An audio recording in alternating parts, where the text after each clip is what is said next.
Hi, everyone. Good morning, good afternoon, good evening. Well, today is May 17th, 2025. And I think I might be coming down with something. I don't know, like a little cold. So say some prayers for me, please. I get past this and it doesn't turn into a major cold. Anyways, I've been lucky, knock on wood, for the past 7 years. Anyways, yeah, so and I felt like it was important to come on and share this news. First of all, Slay News reports that, and this is not just in Singapore, I'm also hearing in Washington State, and this is also happening in New York State. They, while, we're thinking, oh, COVID's over, everything's moving on, they're behind the scenes, they're pushing more stricter laws to force people to take snake bites. And this one just came out May 7th, 2025. Singapore citizens face jail for refusing snake bites after the government changes laws to criminalize anti vaxxers. And this was all because Bill Gates was there, coincidentally, when this happens. Singapore government just updated its laws to make it a crime to refuse mandatory snake bites, punishable by prison time. Updates to the nation's law open the door to criminal prosecution for members of the public who refuse to submit to government-mandated snake bites. Interestingly, the changes have emerged with advocate Bill Gates when he was visiting Singapore to meet the nation's leadership. So he's still out to, cull as many as he can. What else was in the news with Bill Gates recently? Oh, yeah, May 11th. Meghan Markle appoints former Bill Gates staffer to key role in growing business empire. Meghan appointed Bill Gates' employee Sarah Fosmo to be her first chief of staff as she expands her professional empire. Yeah, Meghan's not power hungry or anything. She's just working on an empire, and she's hiring Bill Gates, the evil Bill Gates's former assistant. So you see how Harry and Meghan, while they may appear not to be involved with genocide, they are in strong cahoots with other globalists who are, which shows where Harry and Meghan stand on these issues, even if they don't say it. There's the woman. So TRG is supposed to be doing a deep dive into that. Look forward to that. But just for today, I want to do something a little more lighthearted with all of that depressing, tyrannical, evil, satanic news coming out, which is all we get with Harry and Meghan and Bill Gates, of course. We do continue to get the comedy with Harry and Meghan. I do like that more and more people are aware of who they are, what they're really about, and what a joke they are, and how nobody should take them seriously, and they should certainly never get a government position or be placed in anything with power. But here we go. There's a very short clip here from Harry's gray suit. How Meghan and Harry were brutally roasted on Saturday Night Live. President Trump also announced a new trade deal with the UK that will reopen British markets for American companies. All that Britain demands in return is that we keep these two. President Trump also. Yeah, so we're having some fun with Trump in the White House, at least. But, at the same time, it's a lot of theater for the masses, too, because I think they're both two sides of the same coin. Because Bill Gates also visited him, too. So, yeah, you got to be on guard with everything. That's all I got to say. But anyone who makes fun of Harry and Meghan is A-okay with me. I will enjoy. And that's what I'm going to look at today, just for fun here. Badly Harry and Meghan take their latest roasting on Saturday Night Live. So we'll start with Harry. And I guess this one's called the Rule Oracle, like different rules. So we'll see how he's feeling maybe from this, see how it comes out. I haven't used these cards yet. Ooh, grave robber. Interesting. Uh-huh. Somebody involved with death and wanting to profit from death. Ah, Bill Gates. Mm-hmm. Oh yeah, Harry's all in on that. Him and Meghan for sure. I think he feels exposed for that, for his activities. This could also mean that Harry just wants to kill the guy on SNL. It's like how much to.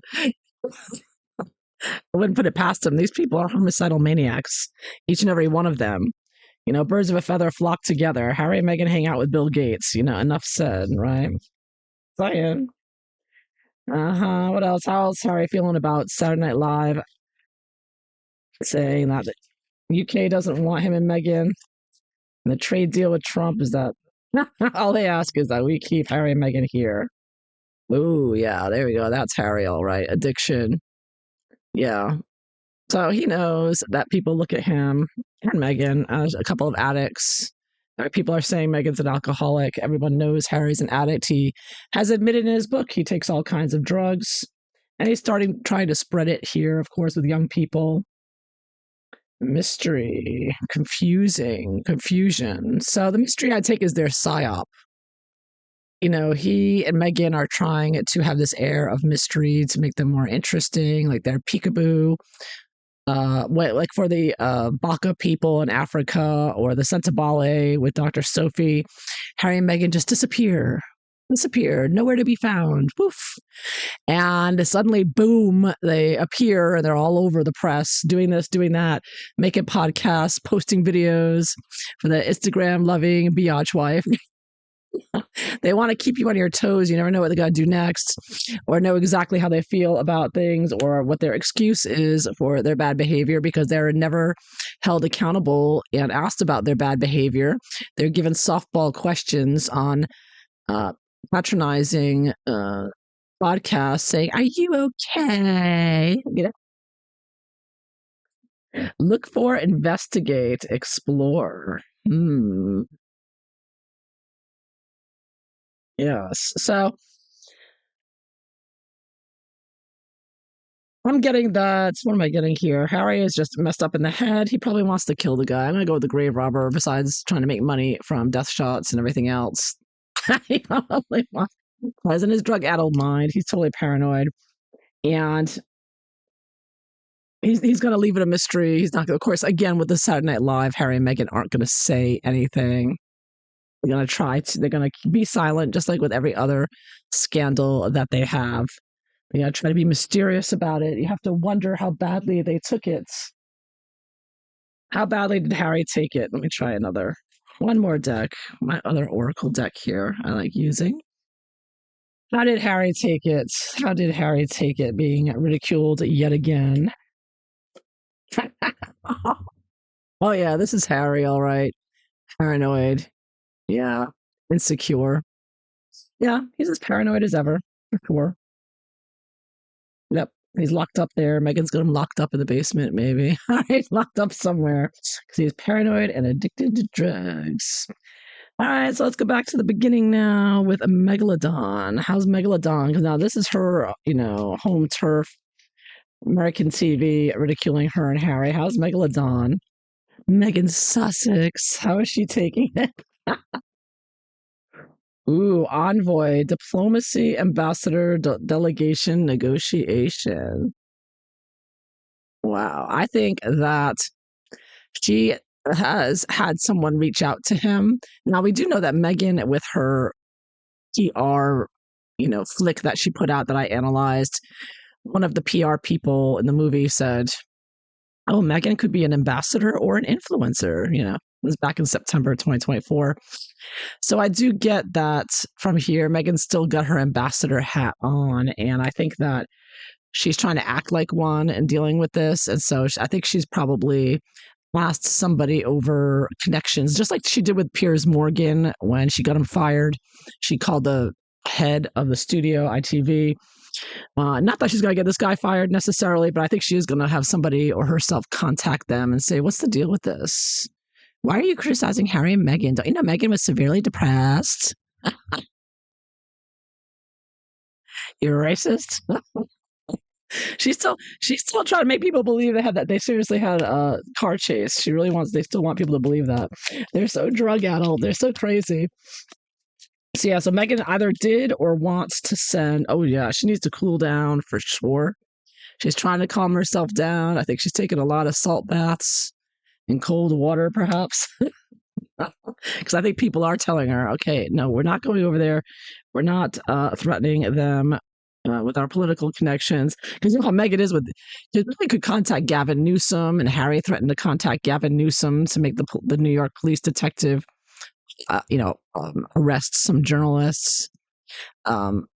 So Meghan is trying to cool down from her anger on this. She is very angry.